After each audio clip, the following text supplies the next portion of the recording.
He walked in with boots, not brands. No entourage. No designer labels. Just quiet confidence and skin they didn't expect to see in that kind of place. They smiled, the kind of smile that cuts deeper than words. Asked for a budget. Asked for a credit check. They saw a black man and assumed he didn't belong. But what they didn't see, what they never see, was what happens when the one you try to humiliate has nothing left to prove. This isn't just a story about a boutique. It's a story about power, dignity, and the quiet fight so many of us are tired of fighting. His name is Malcolm Rhodes. And this is the day he walked back in, not to buy something, but to break the silence. The sun had barely broken through the haze of a New York morning, casting golden streaks across the steel bones of the city. Down on Fifth Avenue, luxury stores blinked awake like royalty rousing from silk sheets. High heels clicked against marble, black cars pulled up like clockwork, and doormen opened glass doors without a word. Inside one particular boutique, Desser Prive, everything was immaculate. The floor glistened with polished stone, each display curated like it belonged in a museum, not a store. It wasn't just about fashion here. It was about legacy, power, and money, old money. The scent of oud and rare white rose hovered in the air like silent judgment. The staff moved quietly, like performers backstage. Each word rehearsed, each smile a mask. This was where the elite came to feel elite. Not to shop, but to be seen shopping. That's when he walked in. His name was Malcolm Rhodes. A tall, broad-shouldered black man in his late 50s. Malcolm had the kind of quiet presence that turned heads without effort. He wore a dark navy wool coat, an olive green scarf, jeans that fit well but weren't expensive, and old leather boots that had clearly been cared for. In one hand was a worn notebook, in the other, a phone with a cracked corner. No entourage. No designer labels, just calm confidence. To the sales staff he looked wrong. They didn't recognize the man who had once been a civil rights lawyer turned public speaker. The man who had dined with presidents, mentored hundreds of young men, and buried too many friends too soon. To them, he was another, maybe, customer, probably not worth the time. And that's where they made their first mistake. A young associate, mid-30s, slick hair, voice like static under silk, stepped forward. "Good morning, sir," he said with a smile that didn't quite reach his eyes. "Can I help you find something today?" Malcolm returned the smile, polite but distant. "I'm looking for a gift," he said. "Something elegant, not flashy. A piece that speaks for itself." The associate blinked, then glanced quickly at Malcolm's boots. "Of course," he replied. "Our collection is exclusive. We usually work by appointment. But if you'd like to browse, I can show you a few things." Malcolm nodded slowly, saying nothing. He noticed the glance, the slight pause. He'd seen this before, 1,000 times before. "Let's start with the handbags," Malcolm said, voice even. "I'm looking for something timeless." As Malcolm moved through the boutique, whispers floated behind him like perfume. One associate leaned into another, their voices hushed but not hushed enough. "We'll see how long he stays," one murmured. "Maybe he's lost." They didn't see the slight narrowing of Malcolm's eyes, the way he paused before the emerald green handbag, bold but classic, a subtle rebellion wrapped in gold-trimmed leather. "This one," he said. "Tell me about it."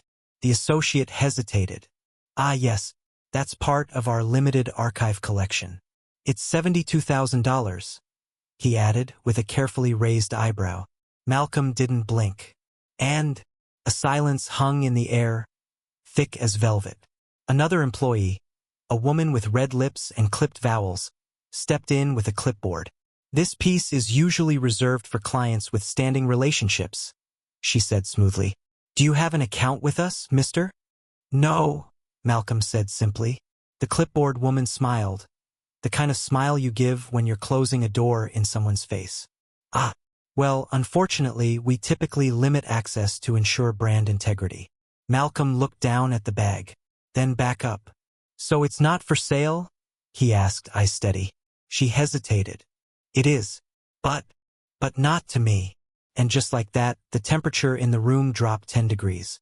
Malcolm didn't raise his voice. He didn't need to. He simply leaned in, speaking softly. You don't know me. You don't know what I can afford. You saw skin and shoes, and you decided I didn't belong here. The staff exchanged looks. Nervous, defensive, shaken, but still clinging to their polished rehearsals. Well, sir, the male associate said carefully, we sometimes require credit verification before certain purchases. Malcolm let out a quiet chuckle.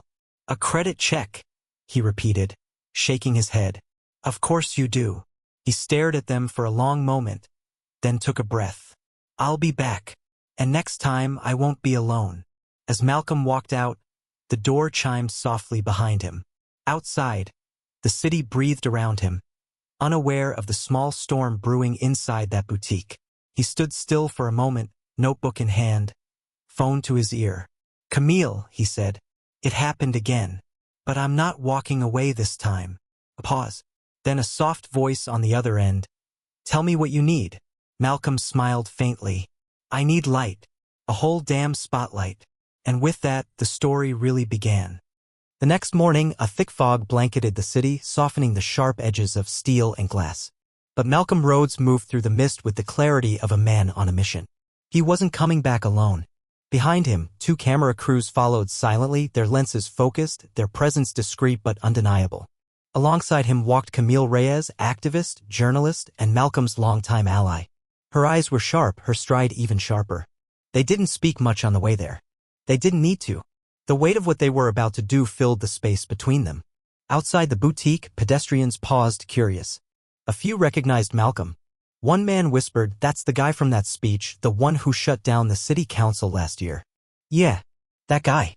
The boutique door opened with its usual delicate chime, a sound designed to soothe the wealthy. But today it rang like an alarm. Inside, the same marble floors reflected the same curated light. But the atmosphere? Different. Static clung to the air like a secret waiting to be told. As Malcolm stepped inside, heads turned. The same male associate who had questioned his presence before froze mid-step. The woman with the clipboard nearly dropped her tablet. No one smiled this time. Malcolm paused by the same emerald handbag. It was still there, untouched, gleaming like bait in a trap. He didn't even look at it. I'd like to speak to your manager, he said, his voice low but resonant like a drumbeat before a storm. The manager arrived a minute later. A woman in her 40s, hair pulled into a tight bun, suit fitted like armor. Her name tag read Celeste Thorne. Her smile was brittle glass. Good morning, mister, she began.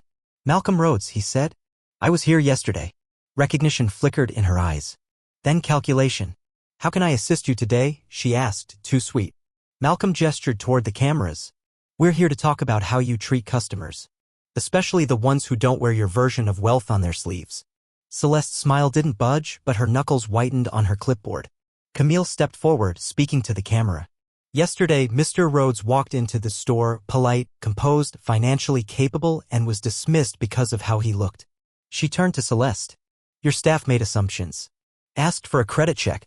Suggested he didn't belong. Celeste opened her mouth, but Malcolm raised a hand. This isn't about an apology, he said. This is about accountability.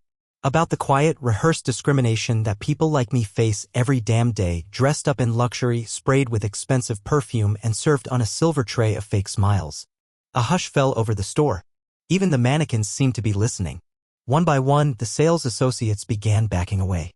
The young man from yesterday avoided eye contact, suddenly fascinated by a rack of scarves. The clipboard woman shifted her weight from foot to foot, lips pressed into a thin line.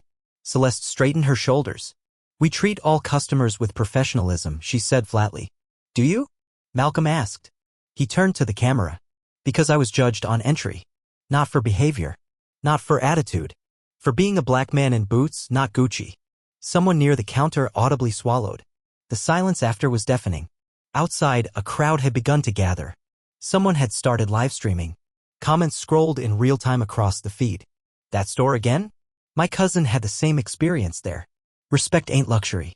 Inside, Malcolm didn't move. This is bigger than one store, he said. It's about an industry that wraps exclusion in silk and calls it elegance. I'm not here to burn your boutique down. I'm here to hold up a mirror. Celeste's expression faltered. For the first time, she looked human. And maybe, just maybe, ashamed. Camille pulled out her phone. We've received over 200 messages in the last 24 hours, she announced. Stories just like this. People followed in stores. Ignored. Talked down to. She looked Celeste in the eye. How many more do you think stayed silent? No one answered. Malcolm turned to the staff, speaking evenly. You don't have to be cruel to participate in cruelty. All you have to do is say nothing. A young black woman, a junior staff member by the look of her, stepped forward. Her voice shook. I saw what happened yesterday, she said. It wasn't right. I'm sorry. It was small. But it mattered. Malcolm exhaled. That's all I came for. Truth. Seen. Heard. Remembered. He looked at Celeste. You can keep your bag. Then turned to the camera. But the price you pay for treating people like they don't belong? That bill's coming due. He nodded to Camille, who stopped the recording. Outside, applause broke like a wave as Malcolm stepped back into the street. People clapped. Cheered. A young man in a hoodie raised a fist. Malcolm raised one back, just slightly. The kind of quiet salute that meant everything. Back home that night, Malcolm sat at his desk, watching the footage go viral. His inbox overflowed, students, strangers, even CEOs writing to thank him. He didn't smile. He didn't gloat. He just picked up his pen and wrote the first line of his next speech. Respect is not a luxury. Because tomorrow, he knew, the real fight would begin, not in boutiques, but in boardrooms, hiring offices, country clubs, and every space that said you're welcome here if you look like us. By the following morning, Malcolm Rhodes' name was trending nationwide. Clips from the boutique, his calm voice cutting through polished discrimination, flooded timelines. TikTok, Twitter, YouTube Shorts. News anchors quoted his words like scripture, respect is not a luxury. But it wasn't just about him anymore. People began sharing their own stories, videos, voice memos, raw confessions recorded in cars and living rooms. Hashtags multiplied. Hashtag retail respect. Hashtag I was dismissed too. Hashtag not your ideal client. It wasn't a spark anymore. It was a fire. And Malcolm? He was no longer just the man who walked into a boutique. He was a symbol. Whether he liked it or not. By midweek, the boutique, Desser Prive, posted a formal apology. Elegant black background. Gold font. Carefully worded PR bomb. We regret any experience that left Mr. Rhodes feeling less than respected. We are committed to reevaluating our values. The comment section was brutal. Still no mention of race. Still no ownership. Don't apologize to him. Apologize to all of us. You regret exposure, not behavior. Other luxury brands, sensing the shift, scrambled to react. Some posted their own statements. Others stayed quiet, watching. But the damage was already done. A mirror had been lifted. And the public was looking. In his home office, Malcolm sat alone. No fanfare. No entourage. Just silence and the soft ticking of a grandfather clock. He read the messages, hundreds of them. One from a 23-year-old in Tulsa. My mom cried watching you. She's been silent her whole life. Another from a man in Detroit. They told me I couldn't afford the test drive. I believed them. You made me realize I shouldn't have. Malcolm leaned back, hand over his mouth. He wasn't ready for all of this. He never wanted to be the center. But maybe that was the point. He wasn't the center. He was the echo. Camille Reyes called him 2 days later. We've been asked to host a town hall, she said. Live stream. Nationwide. Open mic. People need space to speak. Malcolm didn't hesitate. Yes. The town hall went live that Sunday night. It started small, a modest room, a few cameras, a circle of chairs. But the internet made it global. People tuned in from Atlanta to Oakland, from small-town diners to college dorms. A young woman spoke first. I was told the store was appointment only. I watched them let 3 white women walk in behind me. Then a man in his 60s. I wore my uniform. Navy officer. They still treated me like a thief. Malcolm listened. Head bowed. Hands clasped. This wasn't a broadcast. This was church. When it was his turn to speak, Malcolm didn't stand. He looked straight into the lens, his voice like gravel and grace. Retail? Hospitality? Housing? These places pretend to be neutral, he said. But neutrality in the face of bias is complicity. He let the words breathe. I wasn't humiliated because I couldn't afford a bag. I was humiliated because someone decided I wasn't worth dignity. He paused, looked down at his hands. And that story? Isn't just mine. It's America's. The room fell quiet. Then, slowly, applause. Not thunderous. Not performative. Just honest. The boutique tried to recover. They announced diversity training. Hired consultants. Posted "We hear you" messages across social media. But the public had moved on, not from the issue, but from them. Other brands stepped forward. One launched an inclusivity audit. Another opened their books, revealing troubling racial purchase trends. Department stores began installing feedback kiosks with anonymous bias reporting. Even the New York Times ran a front-page headline. When luxury excludes, the new faces of discrimination. And in every story, every headline, one name came up again and again: Malcolm Rhodes. One morning, Malcolm received a handwritten letter. No return address. Just a wax seal. Inside was a simple note. I was your waitress in D.C. back in 2004. You were kind. You didn't know I was struggling. I've built a career since. I saw your video. Thank you for staying the same. He stared at it for a long time, then added it to a growing box of letters. Not trophies. Not fan mail. Just proof. Proof that how you treat people even when no one's watching matters. 1 week after the town hall, Malcolm took the stage at a community event in Harlem. No cameras. Just folding chairs and real faces. He spoke for 20 minutes, but it was his closing words that landed hardest. I don't want to be a symbol. I want to be a stop sign. A wall. A damn interrupt button. He looked around the room. Because if we don't interrupt what's normal, it becomes tradition. And with that, the audience rose. No music. No announcement. Just people. Standing. The noise had faded. The hashtags slowed. The media moved on. But Malcolm Rhodes? He was just getting started. He sat in his study surrounded by legal pads, articles, transcripts from the town hall. On one page, he wrote 2 words in capital letters. Now what? Because going viral was one thing. Changing systems? That was war. So he picked up the phone not to celebrities but to lawyers, educators, Black-owned investment firms, tech people who knew how to track data, and elders who knew how to read a room. He wasn't here to cancel boutiques.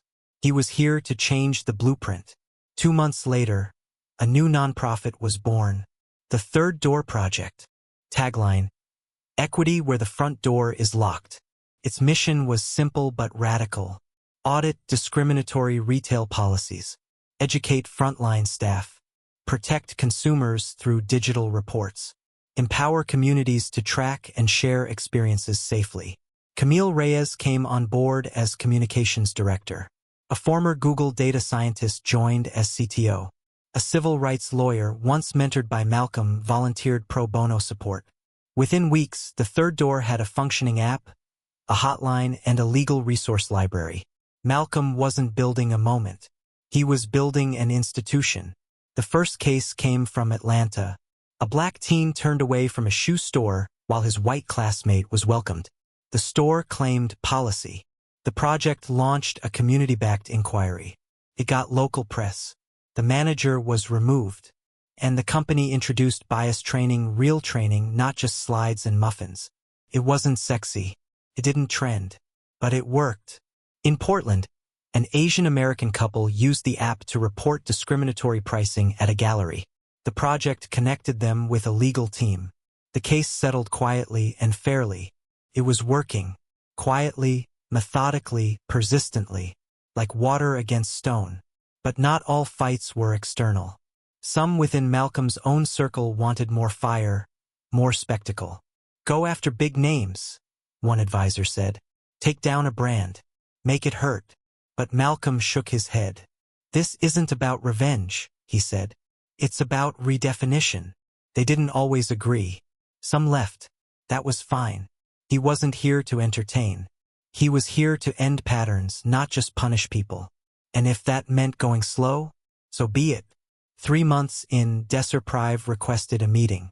The same boutique that once humiliated him now wanted partnership. The CEO, a polished Frenchman, offered apologies, PR dollars, and sponsorship. Malcolm said no, but he offered something else. You want to fix it? He asked. Then let's do a full audit. Transparent. Public. Let your customers see your bias stats. Then let's talk. Silence on the other end. Then, we'll consider it. That was enough. He didn't need their money. He needed their honesty. Malcolm began speaking again. But not on big stages. He showed up in barbershops, high school auditoriums, Juneteenth cookouts, NAACP chapters, Starbucks parking lots. He told the same story. Not about the boutique, but about how people in power convince you that you need their permission to belong. He said, never beg for a seat. Build a new table. He said, if you're always grateful just to be included, you'll never feel free to speak. And most of all, dignity is not earned. It's inherited. Don't ever forget that. One evening, Malcolm received a knock at his office door. It was his daughter, Zoe, mid-20s, law school student, fierce like her mother. I saw what you're building, she said. I want in. Malcolm smiled, quiet and proud. You sure? She nodded. You started the wave. I'll help carry it. He didn't cry, but his hands shook slightly when he pulled out a chair for her. Legacy wasn't a statue. It was a living thing. 6 months passed. The boutique? Still there. Still selling bags. But now, every customer who walked through their doors was greeted with a new sign. We are committed to equal treatment for all. If you feel otherwise, speak up. We'll listen. It wasn't perfect, but it was a start. Malcolm stood across the street one evening, watching a young black couple walk inside. Heads high, no hesitation. He didn't go in. Didn't need to. The battle wasn't just about that store. It was about the world they were walking into, and how they'd walk through it. With dignity. With power. Unapologetically. Malcolm Rhodes sat alone in a quiet cafe on 125th Street, sipping black coffee, watching life pass by the window. For the first time in a long while, he wasn't planning, posting, or prepping a speech. He was listening. Absorbing. Letting the silence tell him what came next. A familiar voice cut through the quiet. You're slowing down? Zoe teased, sliding into the seat across from him. He smiled. Not slowing. Shifting. She raised an eyebrow. Big difference. He nodded. One's about fatigue. The other is about faith. The third door project had grown. Zoe now ran day-to-day operations. Under her leadership, they launched a national database tracking retail discrimination, a tool used by reporters, universities, and activists alike. They built school curriculum around dignity and access. Open-sourced it. Even trained mall security teams in cities across the Midwest. It was real. Tangible. Impactful. And the best part? It didn't need Malcolm at the center anymore, which was exactly how he wanted it. Malcolm found joy in smaller things now. Walking through bookstores. Guest teaching ethics at local colleges. Writing in the margins of worn paperbacks. He no longer needed the spotlight. He needed roots. Sometimes on cold mornings he'd reread old letters not for praise, but for perspective. To remember that even one voice, one encounter, one moment mattered. Other times he'd sit in the back of Zoe's town halls, unseen. Just watching. And when someone spoke with fire in their voice and clarity in their eyes, he'd whisper to himself, that's it. That's the future. One afternoon at a small local market, a store clerk, maybe 18 years old, recognized him. You're the guy from the boutique video, right? Malcolm nodded slowly. The boy hesitated, then said softly, that video made me stop apologizing for existing. Malcolm blinked. Didn't respond right away. Instead, he reached into his coat, pulled out a card, and wrote one line on the back. Keep walking like you belong because you do. The boy held it like gold. Malcolm agreed to speak one last time. It was a private event, no live streams, no media. Just community leaders, young organizers, and students. He stepped to the podium slowly, no notes in hand. You don't need me to tell you what's wrong, he began. You already know. You feel it every time someone checks your presence before your credentials. He paused. But I'm not here to talk about pain. I'm here to talk about ownership. He looked across the crowd. Dignity isn't granted. It's claimed. You don't ask for it. You walk in with it. And then he smiled, eyes warm. And if the front door won't open, you find or build the third one. Later that night, back home, Zoe found Malcolm in his study. He was writing something slowly, deliberately, as always. Another speech, she asked. He shook his head. No. A letter. For your kids one day. In case I'm not around to remind them of who they are. Zoe didn't speak. She just stood behind him, placed a hand on his shoulder, and stayed. No words were needed. Legacy isn't loud. It's layered. Carried forward in moments like that. 10 years later, a young girl walked into Desert Prive, now under new ownership, new policies, new staff. She was 17. First in her family to apply for college. Nervous, yes, but steady. No one followed her. No one asked about budget. No one looked at her sneakers. She browsed freely. Before leaving, she paused at the exit, seeing a small plaque near the door. The Malcolm Rhodes standard, every person, every time, with dignity. She didn't know his full story, but she knew what it meant. She smiled and walked out the front door, unbothered, unstoppable.